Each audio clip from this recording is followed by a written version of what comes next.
A very good evening. FMCG major Dabur, we understand, has now reduced its prices of many of its products, passing on the benefits of the GST rate cuts. Manglam Malu now joins us with the Dabur management to take us through that exclusive conversation. Manglam, over to you. Absolutely, Ashmit. You know, this morning itself we got news coming in from the CBEC, even the Revenue Secretary Harsh Mokadia, asking all the FMCG companies to go ahead and cut prices of the products given the GST rates that have been cut from 28% to 18% with effect from November 15th. Dabur has announced to the exchanges, rather released a statement given that they have cut their prices by 9%. We're now joined by the CFO of the company, Mr. Lalit Malik.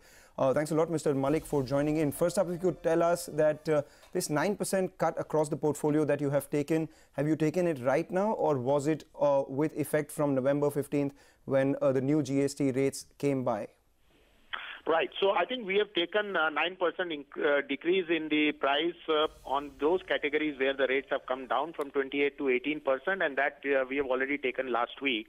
This is just a reconfirmation that we have communicated that we have taken action with regard to reducing the price post 15 November on account of the GST rate being reduced from 28 to 18.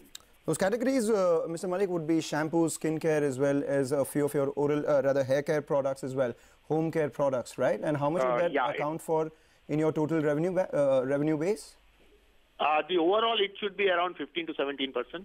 All right, 15 to 17% of your portfolio gets cheaper by about 9%. As a result of that, Mr. Malik, do you envisage any change in your margins, or this is just a pass-through on account of GST? The entire GST benefit has been passed on. Sure. So there is no impact on the margins because the rate benefit has been passed on. So there is no impact on the margin. Margins remain stable as it is.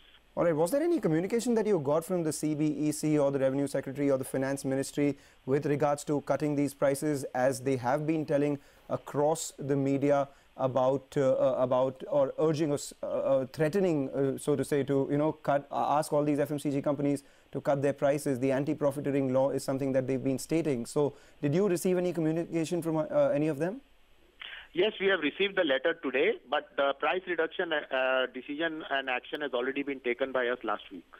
All right. And as a result of these price cuts that you've taken, do you envisage further volume growth come by? The last quarter you did about, what, 7.2% in the domestic business. You have a target of 5 to 10%. Next few quarters you're working with a low base as well. So what kind of volume growth can we envisage?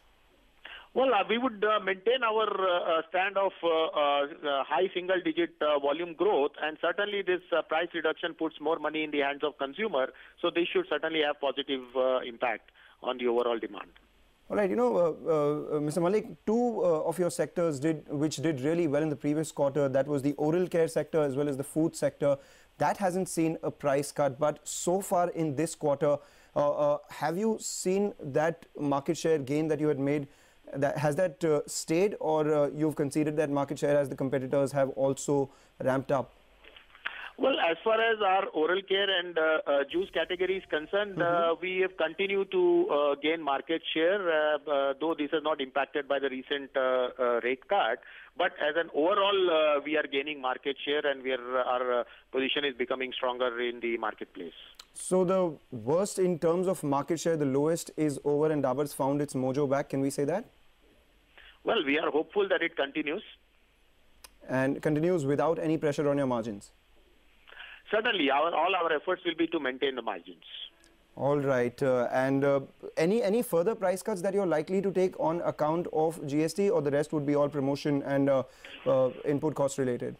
Well, this price reduction that we have taken is for the existing inventory that's available with C&FA or with the distributor or modern trade. But going forward, for all new manufacturing of these category products, we will have the reduced MRP, which we will again communicate when we come back to the market by next month.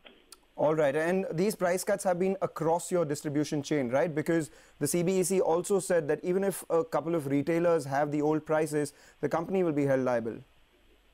As far as we are concerned, we have given the communication to the channel partners to ensure that all the trade benefit has to be passed on. And even in our distribution systems, we have got the monitoring control that they are passing it on further in the chain.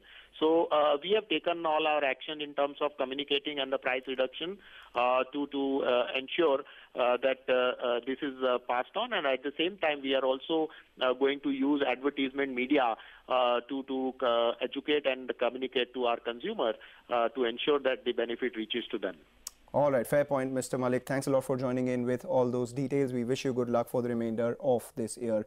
With that, it's back to you, Ashmit. Dabur products, especially the hair care as well as oral, not the oral care, home care, and a few of those food products becoming cheaper by about 8 to 9%.